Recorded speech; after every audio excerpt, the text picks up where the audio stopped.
du 18 au 25 mai 40,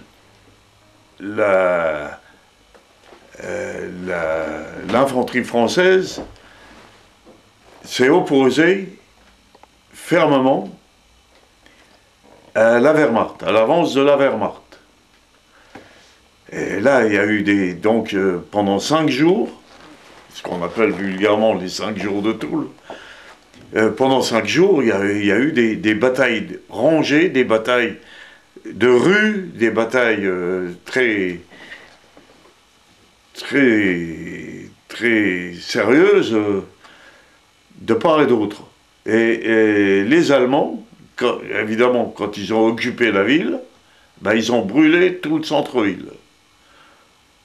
Donc si bien que quand à 16 ans je suis revenu à Toul, que j'ai vu cette ville qui était complètement dévastée, brûlée, on s'en a fait qu'un tour. La première chose, c'est qu'on s'est retrouvé avec des copains qui avaient la même idée, c'est honteux, faut les foutre, fiche les Allemands d'or, faut pas se laisser faire.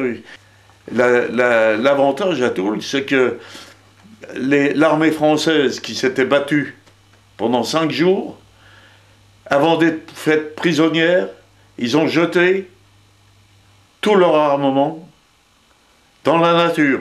Eh bien, on a commencé à s'organiser entre copains, ça a commencé comme ça, entre copains, à aller ramasser les fusils, les mousquetons, les grenades, les fusils mitrailleurs qui avaient été jetés, etc. Il faut dire une chose, c'est que la résistance a commencé par corporation. Les jeunes dans les collèges se sont contactés, concertés, organisés, puis après, petit à petit, armés. Pareil, les cheminots, au chemin de fer, pareil au poste, etc. Donc, chaque catégorie était autonome, s'organisait à la façon qui lui convenait. Ce n'est que plus tard, en 42, que les chefs de groupe, les chefs de réseau, les chefs ont réussi à se contacter, à s'organiser davantage, et véritablement à avancer dans ce travail-là. On n'avait pas peur de la mort. On n'avait pas peur d'être arrêté. On craignait d'être arrêté. Mais on avait, derrière tout ça, on se lançait, on avançait, on n'avait pas peur de la mort. Moi j'ai des copains, ils avaient la tête folle. Ils vous auraient traversé Bordeaux de part et d'autre avec une arme en dessous du bras. Mais, il fallait savoir. Il la démontait, il l'emballait, par exemple, c'est un exemple. Il l'emballait, ils en faisaient un paquet avec une ficelle, avec une adresse postiche et des timbres collés dessus, comme s'ils revenaient de la poste. Et ils traversaient la ville comme ça. Il fallait y aller au culot. Et avec un copain, un de mes lieutenants d'ailleurs. Bon, avec un copain, j'allais chercher en 42 des munitions dans les forts de Toul qu'on ramenait dans des musettes.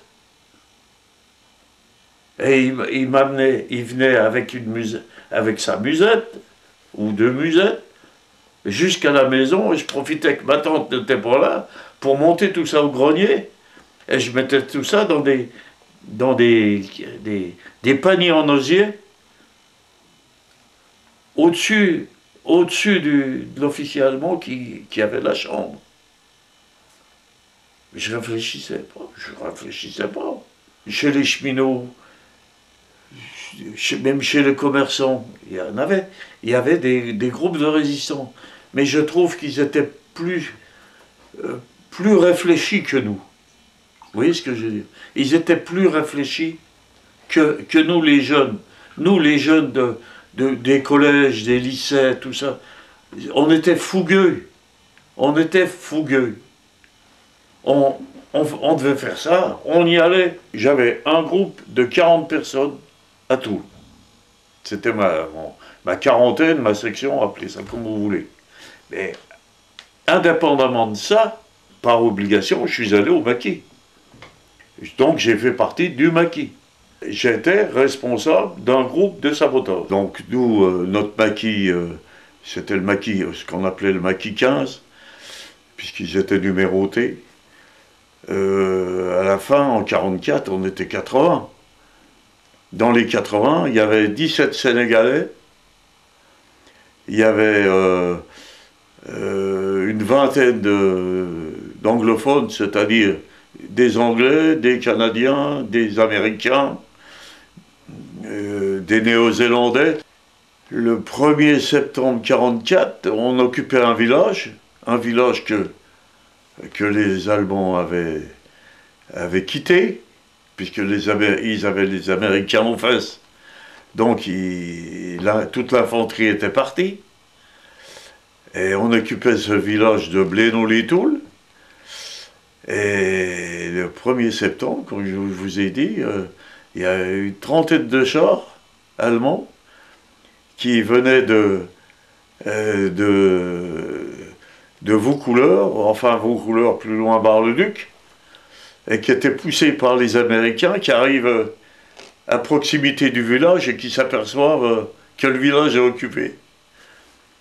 Alors bon, automatiquement, ils ont contourné le village, ils ont tiré dans les maisons à bout portant, ils ont tué une femme, nous on a tué deux servants de char, et puis on a été obligé de décrocher et de monter la colline où il y avait le fort de Blénod en haut, et par vengeance, les conducteurs de chars, là, enfin les conducteurs ou les servants, ont brûlé 17 maisons. C'était le système. Les Allemands, ils avaient ce système-là dans leurs habitudes. C'était quand ils trouvaient une quelconque résistance, que ce soit de l'armée régulière ou que ce soit de résistants ou de maquis, etc., ils brûlaient. Ils brûlaient. Ils faisaient un exemple. Ils brûlaient. C'était comme ça. Dans tous les villages, ils avaient un ou deux ou trois, selon la grosseur du village, des miliciens qui étaient payés sur le gros coup, comme on dit, qui étaient payés. Et donc j'avais entre autres, un copain qui était au maquis avec moi, René Fourrière, dont le frère avait été arrêté sur dénonciation d'un milicien qui était au village. Et il a été donc déporté et il est mort en Allemagne. Alors à un moment donné, étant au maquis, ce copain-là, il m'a dit, écoute, il va continuer hein, au village. Il va continuer, il va faire des dégâts. Et il dit, il faudrait qu'on aille l'arrêter. Et on est donc parti avec... moi, j'y étais pas à ce moment-là. Mais enfin, trois copains, ils sont partis avec une voiture, une C4. Ça s'appelait déjà C4 à l'époque. Une voiture carrée, une Citroën là, carrée. Ils sont partis. Et il y avait quand même une quarantaine de kilomètres. Et un dimanche en plus. Et ils ont été le coincer chez lui. Et ils l'ont ramené au maquis. Et il a été fusillé au maquis. Et il l'a marqué, en plus, on lui a mis un papier devant lui, avec un crayon, et il a marqué tout ce qu'il avait fait. Ah, c'est marrant, j'aurais jamais pensé ça, mais il a marqué toutes les exactions qu'il avait faites. Vous vous rendez compte? Cette période de guerre nous a laissé, à nous anciens résistants, des séquelles qui sont restées.